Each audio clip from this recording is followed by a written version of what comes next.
sebelum cikgu mulakan kelas, semua sihat kan? Sihat. Okey. Apa khabar semua? Saya lama tak jumpa semua kan? Semua makin besar. Uai je masih kurus kan? Okey, sebelum cikgu mulakan kelas, ada apa-apa nak tanya-tanya cikgu ke apa-apa ke masa isu COVID ni? Ada eh? Semua sihat kan? Tak ada pasal apa, ada normal. Okey eh? Cikgu mulakan kelas cikgu kan? Okey, semua dah ready eh? Okey. Buat sikit. Saya ready cikgu, cikgu. Saya ready cikgu. Tengok video ni. Saya nak kamu semua tengok video ni dan faham, dan saya sekejap lagi akan keluar tajuk. Bukan keluar tajuk, maksudnya saya nak kamu tekalah tajuk apa berdasarkan video yang kamu tengok ni. Kat situ saya ada sediakan handmade 2 biji, dan sekejap lagi saya akan suruh kamu buat apa. Okey.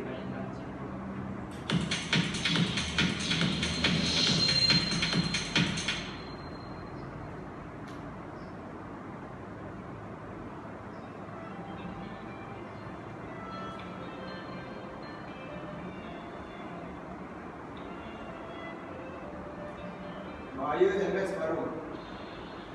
Peningkatan jumlah motosikal di Malaysia selalu ambil ingat tentang keselamatan di jalan raya. Mari kita lihat data ini sebagai contoh. Lajuan dalam keadaan selamat iaitu 40 km per jam dan diletakkan juga di garanti. Jadi, apa yang menyebabkan kereta ini dalam keadaan tidak selamat? Mari kita lihat dengan lebih dekat. Dan bagi dipakai tidak selamat, handbag separuh adalah diharamkan di Malaysia kerana tidak memenuhi ciri-ciri keselamatan yang ditetapkan. Malah, pihak separuh juga ada diletakkan peringkat yang menunjukkan handbag ini bukan untuk pengguna motosikal.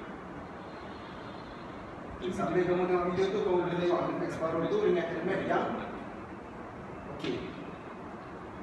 Tak ketuk tu boleh pecah bag kan? Ketuk.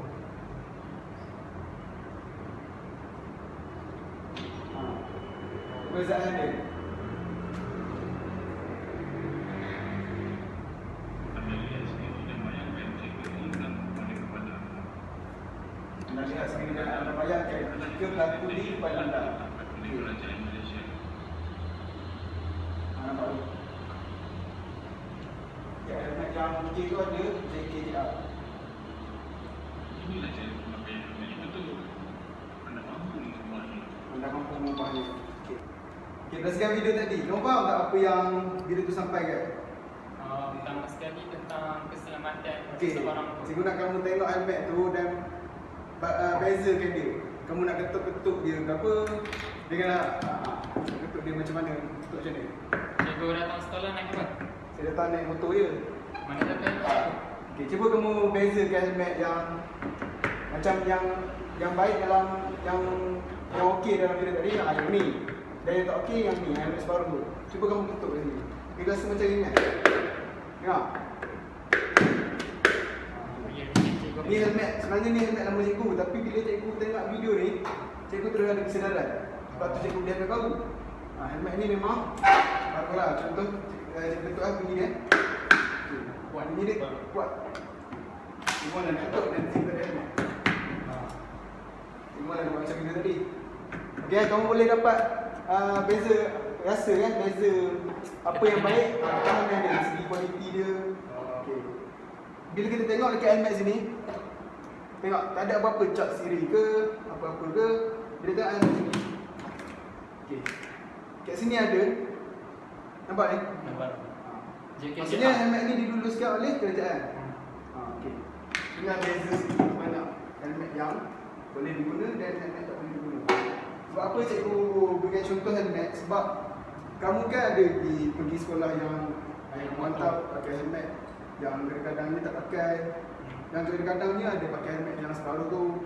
Okey, pada sekarang ni kamu boleh sedar lah benda tu bahaya sebenarnya.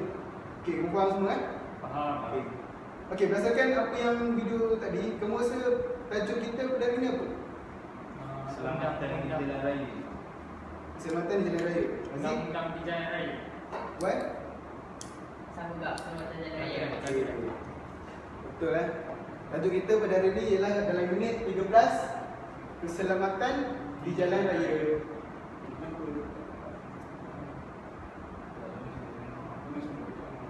Okey. Kat situ dia terkenal. Nampak okey. Keselamatan di jalan raya, tanggungjawab bersama. Okey, tajuk kita lah. Okey. Apa yang akan kita belajar pada hari ni?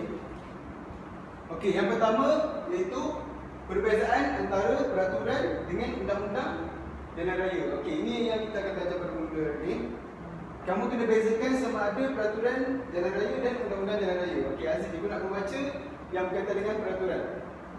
Cepat sikit. Peraturan jalan raya, amalan keselamatan yang boleh meningkatkan keselamatan pengguna ketika berada di jalan raya. Okey, kamu faham tak apa yang diberikan? Kamu boleh contoh tak contoh-contoh peraturan? Atau kamu merasakan yang peraturan dengan undang-undang itu bersama?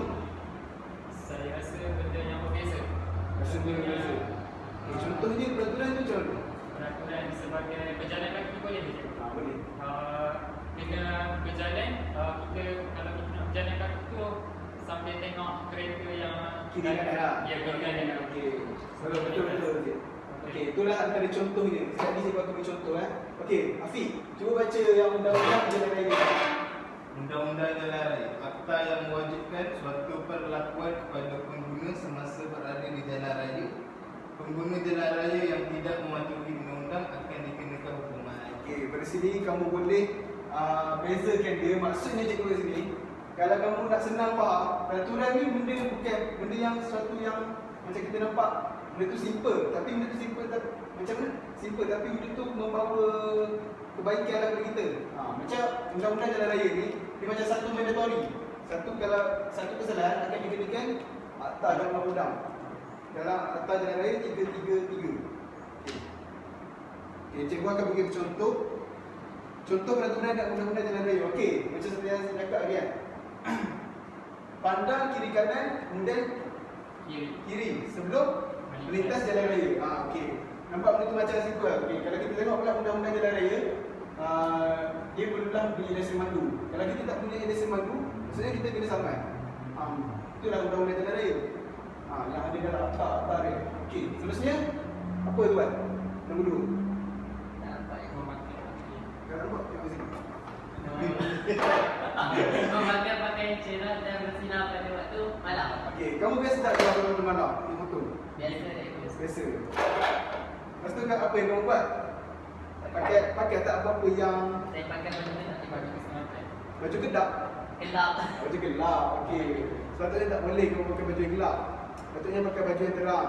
Baju warna putih ke, baju yang warna fluorescent, warna kuning tu ke. Okey. Macam yang kerja-kerja kilang pakai sebelum pergi kerja waktu pagi. Warna hijau. Warna hijau tu. Cikgu tak dapat bawa sebab saya pergi kerja bawa benda tu. Okey? Okay, kamu tahu kan benda tu semua? Tahu. Okey. Terusnya dalam undang-undang pula patuhi garis panduan keselamatan semasa memotong kenderaan lain. Contoh untuk memotong kenderaan lain macam mana Habib? Nak kamu tengok kereta tapi kamu nak potong kenderaan lain. Macam mana? Kena ikut had laju yang dah ditetapkan. Macam jalan sekolah ni 60 km sejam. Okey, bagus. Contoh lagi dalam bila kamu nak potong kenderaan lain ni, kamu tengoklah dulu kat jalan tu double line ke, single line ke. Okey, kalau double line maksudnya kita tak boleh potong. Itu yang membahayakan lah bagi kita. Okey, seterusnya tidak menggunakan basikal secara beringat. Cikgu tahu kat sini Aziz selalu bertentang bawa basikal dengan kawan-kawan dia, dengan kakak-kakak dia. Okey, kamu biasa bawa basikal tu, biasa duduk macam mana? Cuba tunjukkan contoh. Saya Okey, saya nak dorang. Afiq boleh keluarkan contoh kamu kerja ni. Macam mana kamu buat?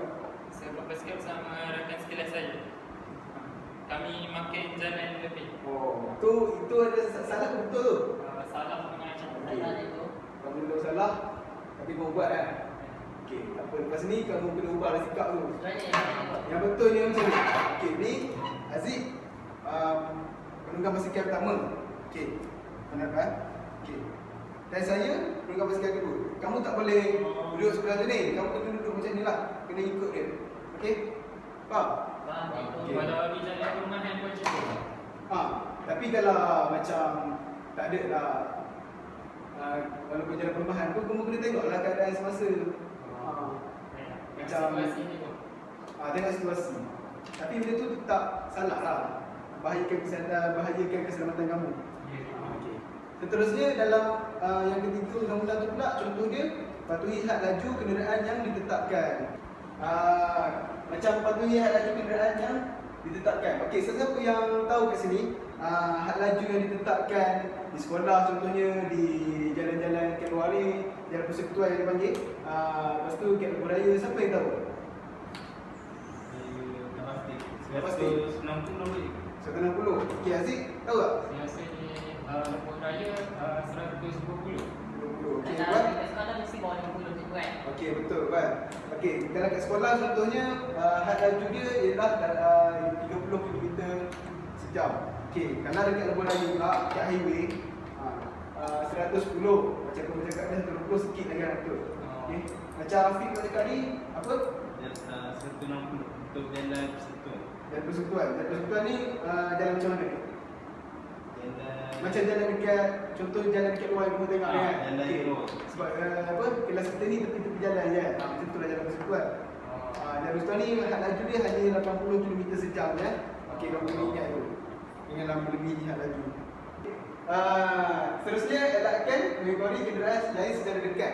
Kamu tahu tak jarak, biasa jarak yang apa sepatutnya kamu amalkan? Tak. Okey, cuba nak cerita kat sini. Biasanya kalau kita bawa kenderaan, biasanya kalau kamu ambil lesen ni, kamu akan tahu lah. Kamu akan jawab exam dan semua kan. Jarak dia ialah 2 saat. 2 saat ni maksud macam berat satu kereta ke sana. 2 saat tu macam biji kereta. Maksud bawa kita. Kau faham tak? Okey. Dia ada banyak sebenarnya. Dia ada 2 saat, 4 saat. 4 saat ni bila macam bila waktu hujan. Waktu hujan kan bahaya, licin. Apa semua. Okey. Dia ada lagi macam peraturan 12 saat. Peraturan 12 saat ni bila mengekori kenderaan-kenderaan yang berat. Contohnya lori trailer. Itu kan lagi bahaya. Contoh lori balak kan. Bawa balak belakang, lepas tu kita ikut belakang. Sedikit tak bahaya. Bahaya. Okey. Terusnya yang ni kan. Okey, seterusnya ni.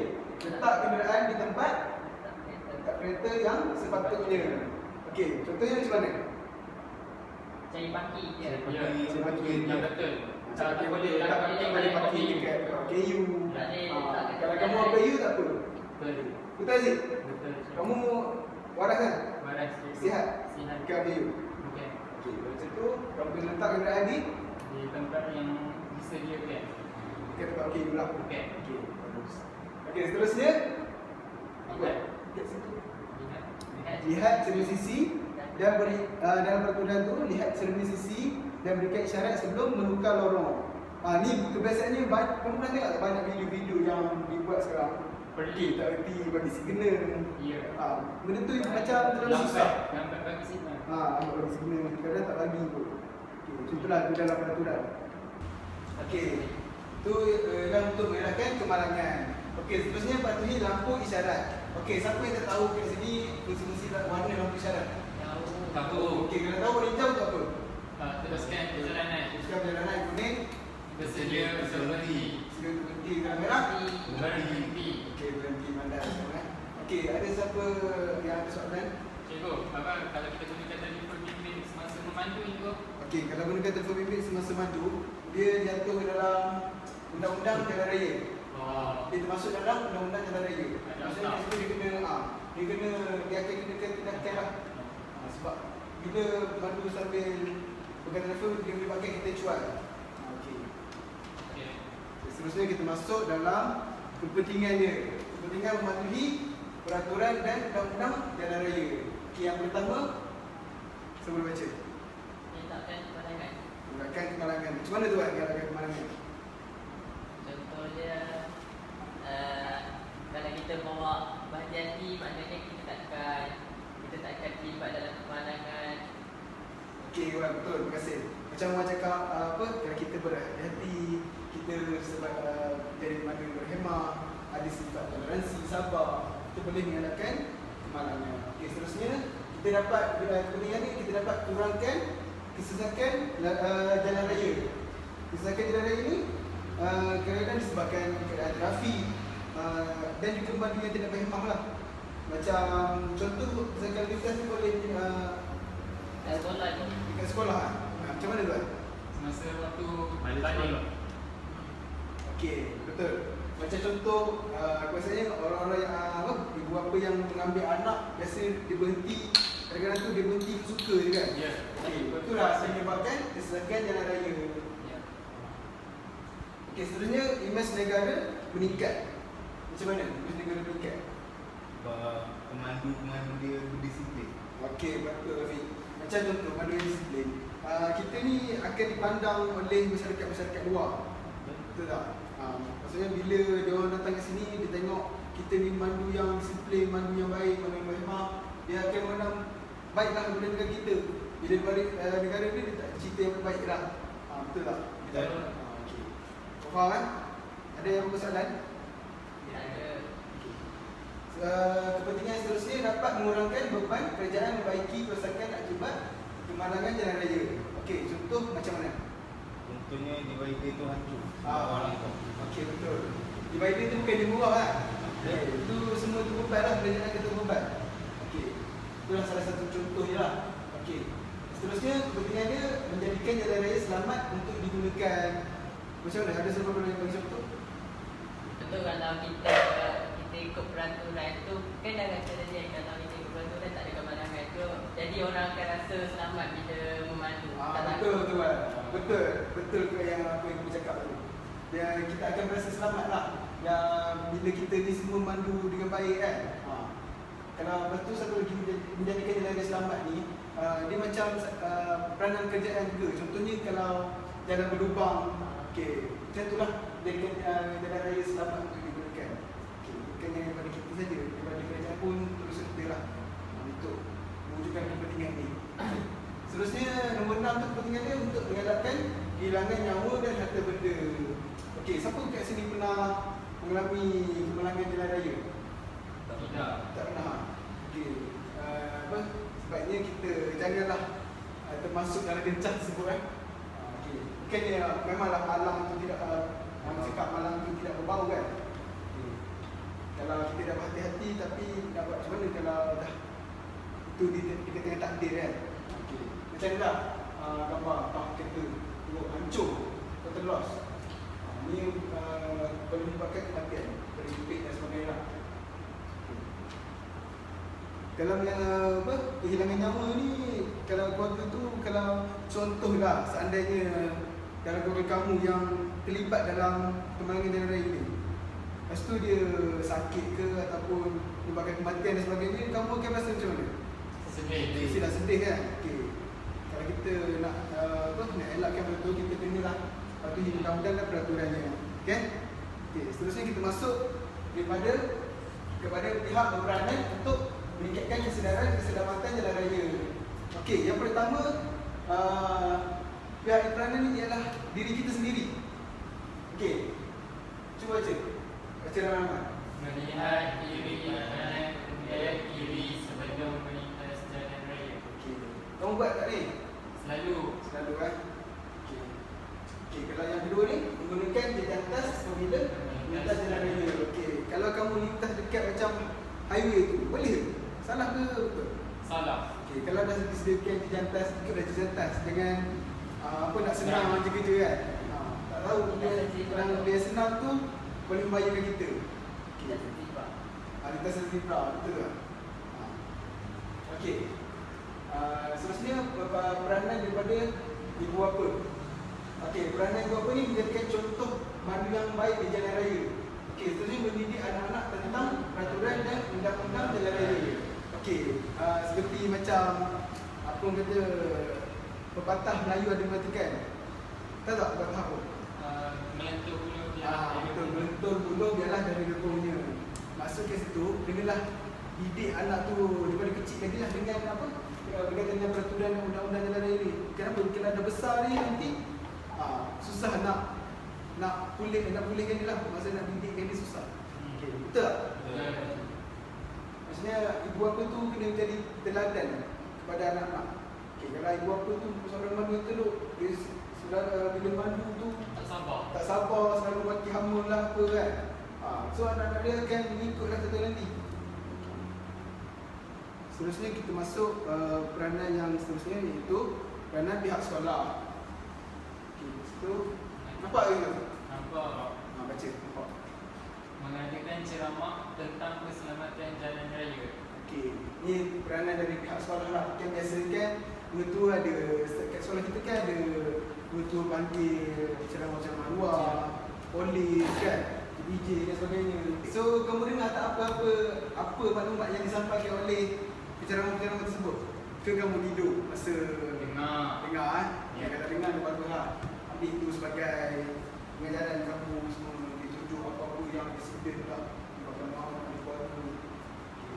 kan jadi satu teladan. Okey, terusnya peranan JPJ. Peranan JPJ itu memaksudkan dan mentadbir undang-undang jalan raya, mengadakan kempen kesedaran dan seluruh negara. Macam mengapaskan undang-undang ni, maksudnya pihak berkuasa ni perlulah mengapaskan undang-undang yang betul lah. Maksudnya sekarang ni contoh berkaitan dengan isu mabuk contohnya kan, isu mandu mabuk yang hangat diperkatakan dekat media sosial, dekat berita semua, boleh menyebabkan kematian. So lepas tu JPJ berperanan juga lah menentukan balik atau umbat balik undang-undang tu, penyedia balik undang-undang tu, diperketatkan balik semula ke macam tu. Mengkoskan dan takbir undang-undang jalan raya. Okay. Mengadakan kempen kesedaran di seluruh negara. Maksudnya mengadakan kempen ni bukan sahaja dia boleh juga daripada media sosial, ditunjukkan dekat foto-foto dia dekat FB ke, buat kempen kesedaran lah. Faham tak? Okay. Macam peranan polis trafik pula, meningkatkan rondaan di semua jalan raya. Macam mana meningkatkan rondaan ni? Contohnya malam-malam, biasanya ada repeat kan. So daripada situ kalau polis ronda semua, kita boleh elakkanlah apa gejala buah haram, repeat semua. Okay. Seterusnya mengeluarkan saman kepada pengguna yang melanggar undang-undang jalan raya. Okey, siapa kat sini ada keluarga dia atau berdiri sini pernah kena saman? Tak pernah. Okey, tak pernah kan? Okey, macam cikgu sendiri, pengalaman cikgu tersalah tidak membawa, bukan tidak membawa lesen, tidak dapat menunjukkan cukai jalan. Cikgu dikenakan saman dengan polis trafik sebanyak RM40 akibat gagal menunjukkan cukai jalan. Bukan tak ada, cikgu tak ada cukai jalan, ada tapi cikgu tak bawa. Ditanya balik. Masa tu cikgu masa tadi kat sana. Okey. Kamu kena elakkanlah bazirkan duit kamu kan, nak bayar saman apa. So kena jadi pemandu yang baik, berhemah, bertanggungjawab dan sebagainya. Okey. So ni kita masuk kepada aktiviti. Aktiviti. Okey. So kamu semua tak sabar nak buat aktiviti kan? Ya, cikgu. Okey, aktiviti insya-Allah senang. Okay, aktivitinya ialah find news in internet. Find news in internet. Okay, maksudnya kat sini kamu kena cari isu semasa yang berkaitan dengan jalan raya ni. Faham tak? Lepas tu cikgu nak kamu terangkan apa yang kamu dapat daripada isu-isu tersebut lah. Cikgu akan beri masa, sedikit masa lah kepada kamu untuk mencari isu-isu tu. Okay. Kamu buat secara individu kan, sebab kita nak buat kumpulan ni kita tak cukup. Okey, cikgu. Okay, boleh mulakan untuk mencari maklumat di internet lah. Semua di internet kan? Cikgu dah cakap awal-awal tadi kan?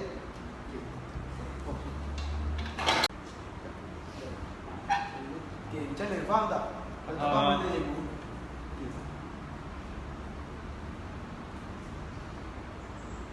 Buka kan? Bagus kan? Kamu memang murid yang pandai.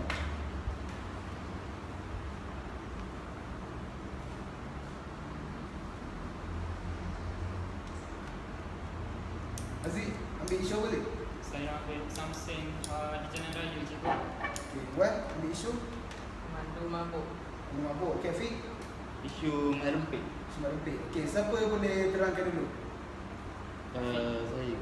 Okay, Afiq boleh terangkan dulu. Boleh bangun Afiq, boleh ceritakan sikit apa yang kamu dapat daripada sumber yang kamu cari. Okay, boleh bagi depan. Menurut portal berita Isra Awani ni, Okay. kata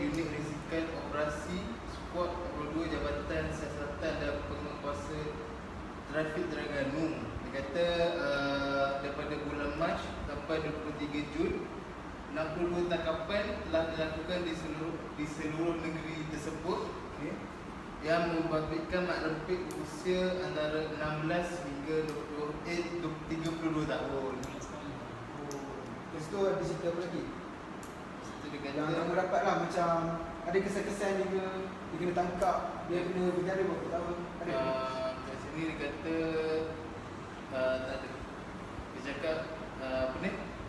Mak rempit ni biasanya akan terlibat dalam kemalangan jalan raya sebab aksi-aksi yang ngeri. Okay, kau boleh tunjukkan cerita aksi-aksi yang ngeri? Saya tak nanti, saya buat motor pun tak pandai. Oh, betul. Okey, tak apa. Terima kasih Abi Sama. Okey, Afiq dapat isu mak rempit. Okey, dia tahu isu mak rempit itulah dia memang macam ramai orang yang tak suka kan. Memang itu memang bahayakan kita, bahayakan dia. Okey. Okey. So dari situ kamu kena ambil teladan lah. Okey, seterusnya siapa nak bentangkan? Saya juga. Okey, Aziz dulu. Ini daripada artikel Sinar Harian mengenai Samseng Jalan Net. Cerita dia walaupun dia langgar arus, tapi sebabkan dia ni Samseng kan, Samseng di kawasan dia langgar orang tu, dan tapi dia belasah pula orang tu sampai mati. Dah langgar lepas tu dia belasah sampai mati. Jadi kesan dia kena ditangkap, masuk lokap 8 tahun. Okey, betul. Macam Aziz cakap ni Samsung Jalan Net, biasanya kamu pernah tengok kat internet tak Samsung Jalan Net macam mana? Biasanya mana yang rakam ni Ya. dia gunakan dashcam tu kan, dekat cermin depan tu dia ambil macam, biasanya kalau cikgu tengok, biasanya Samsung Jalan Net ni dia macam dia ikut kat belakang kita, dia mandu rapat, lepas tu ataupun dia ada di depan kita, dia bawa slow, lepas tu dia brake melucut, lepas tu kita terlanggar dia, padahal salah dia saja. Lepas tu kalau dia macam besar kita lah, minta ganti rugi Sedikit. macam yang saya kata dah. Okey, itu memang tak elok lah sebenarnya. Samsung Jalan ni memang tak, macam mana? Dia macam mungkin Tidak dia besar kot profesional nak sekarang. cari duit ke. Okey. Seterusnya Wan, apa yang kamu dapat berdasarkan pencarian kamu? Saya dapat berita pasal memandu mabuk. Okay, kita selalu dengar pasal isu memandu mabuk. Okey. Yang saya dapat ni dia menyebabkan orang lain yang membahayakan orang lain sehingga melibatkan nyawa orang lain yang kematian macam tu. Jadi sekarang ni sekarang dah ada akta baru yang akan memberi hukuman kepada Kamu pemandu mabuk. macam itu dah ada akta baru? Tak ada lagi. Tak ada lagi, dia tengah buat lah, masa dia buat lah. Sebab cikgu ada baca, dia tengah buat, dia tengah buat balik akta-akta yang sedia tu, dia lebih ketat lagi lah. Okey, betul. Cikgu setuju dengan semua isu-isu kamu ni. Memang isu-isu tu memang hangat lah sekarang yang kita katakan. Okey, so daripada situ kita sendiri sebagai pemandu yang berhemah, kita jangan timbulkan isu-isu seperti tersebut lah. Okey, kita kena jadilah jadi orang yang bertanggungjawab. Fokus di jalan. Jangan jadi Samsung, jangan jadi mana pin. Tak ada faedah pun semua tu. Okey, seronok tak aktiviti? Seronok. Seronok. Okey, seterusnya kita dah nak sampai ke hujung. Tapi sebelum ke penghujung, cikgu nak kamu jawab soalan pengukuhan ni dulu. Cikgu bagi masa 2 minit untuk kamu fikir. Pada suatu hari, ayah menghantar saya ke sekolah dan dia terlewat ke tempat kerjanya. Ayah tetap memandu dengan tenang dan mematuhi peraturan dan undang-undang keselamatan jalan raya. Okey, cuba kamu fikir sikit. Semua benda ni tadi ada yang saya bincangkan tadi. Senangkan kepentingan dia. So, anda tu sebagai ayah, letakkan ayah tu kepada kamu.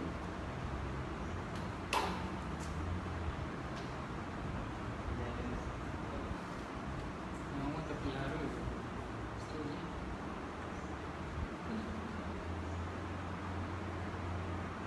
Jalan tidak sesat. Nyawa terpelihara. Antara Elakkan kemalangan. Elakkan kemalangan. Elakkan kemalangan.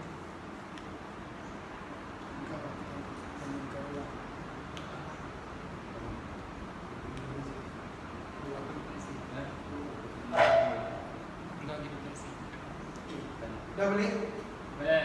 Boleh Okey, siapa yang volunteer untuk jawab soalan nombor 1? Dalam ni cikgu akan pilih 2 orang. Sebab cikgu nampak kamu berbincang dia, kamu mungkin faham. Okay. Siapa jawab soalan satu? Sebenarnya kepentingan mematuhi peraturan dan undang-undang jalan raya yang diamalkan oleh ayah. Apa kepentingan dia? Mengelakkan kesesakan. Mengelakkan kesesakan. Okey, lagi betul? Boleh bawa dengan tenang. Okey. So dia akan dapat mengelakkan kemalangan. Okey, betul kan? Itu adalah kepentingan dia lah. Okey. Nampaknya kamu faham. Okey, untuk nombor dua tu pula, siapa nak jawab? Aziz, boleh? Anda sebagai ayah, terangkan langkah-langkah yang ambil bagi memastikan jalan yang selamat. Langkah-langkah dia antaranya walaupun dia tergesa, tapi masih ada kata selekong tu pun bagi signal, bagi check apa had laju, sentiasa check had laju di jalan. Mari yang laju lah, Ya. mari yang laju. Okey, tengok kiri kanan, tengok Ya. saya semua. So, walaupun kita terlambat, tapi kita tetap kena patuhi undang-undang lah. Etika memandu. Etika memandu, etika sebagai seorang pemandu. Okey, kita kena sabar. Kalau kita tak sabar, mungkinlah jadi macam-macam nanti kemalangan lah macam. Okey. Kita dah habis untuk soalan permulaan. Okey, sebelum cikgu nak mengakhiri kelas cikgu ni, siapa kat sini volunteer lah untuk jadi apa? Memberikan refleksi dari sekian perjalanan kita hari ni, apa yang kamu dapat? Cikgu nak seorang kan? Saya cuba. Okey, Aziz boleh. Bagus Aziz. Saya kalau saya ceritakan pengalaman saya ni pun Boleh. sebenarnya saya pun pernah kena saman juga. Saya dah ada lesen memandu motor dah. Okey. Kamu pernah ada sebab ni kan kita kata dua. Kamu kan masih umur ni. Kamu jangan geli buat. Sebab apa kamu kan? Ya, sebenarnya apa saya Masa tu kamu naik dengan abang kamu? Ya, saya naik dengan abang saya. Lepas tu dia tak ikut had laju jalan raya kan. Dia buat laju. Lepas tu lepas kena polis dah detect tu, saya kena saman. Jadi start abang saya kena saman. Jadi start lepas tu saya memberi kesedaran kepada saya yang pentingnya untuk apa? Ya, sebab benda pertama sekali tadi untuk memandu kenderaan kena ada lesen kan. Lepas tu mematuhi had laju supaya nyaman terpelihara. Okey, terima kasih Aziz. Okay. Sebenarnya yang kerajaan buat tu sebenarnya bukannya saja sebenarnya kan. Macam hak mematuhi hal laju semua tu, itu semua untuk kita lah, untuk menjaga keselamatan kita dan sebagainya. Okey. Okey, nampaknya kamu semua memberikan kesan positif lah pada ni, kamu faham. Okey. Cikgu masuk ni lah. So cikgu pergi ke kesimpulan. Kesimpulannya sebagai pengguna jalan raya yang baik dan berhemah, perlulah menggunakan nilai hormat, bertanggungjawab, toleransi, kasih sayang dan rasional dan tidak mewujudkan satu masalah jalan raya. Okey, faham kan? Okey, seterusnya oleh itu kita perlulah memahami dan patuh kepada peraturan serta undang-undang jalan raya yang telah ditetapkan supaya kita dapat mengelakkan perkara yang tidak diingini berlaku macam aksiden dan sebagainya lah. Okey, itu saja. Ada siapa soalan? Ya. Okey, so lepas ni kamu kenalah jadi pemandu yang bertanggungjawab. Jadilah pengguna yang bijak dan bertanggungjawab. Okey, itu saja daripada cikgu. Okey, kalau ada soalan boleh tanyakan soalan pada kelas. Terusnya lah. Okey. Sekian, terima kasih cikgu. Ngai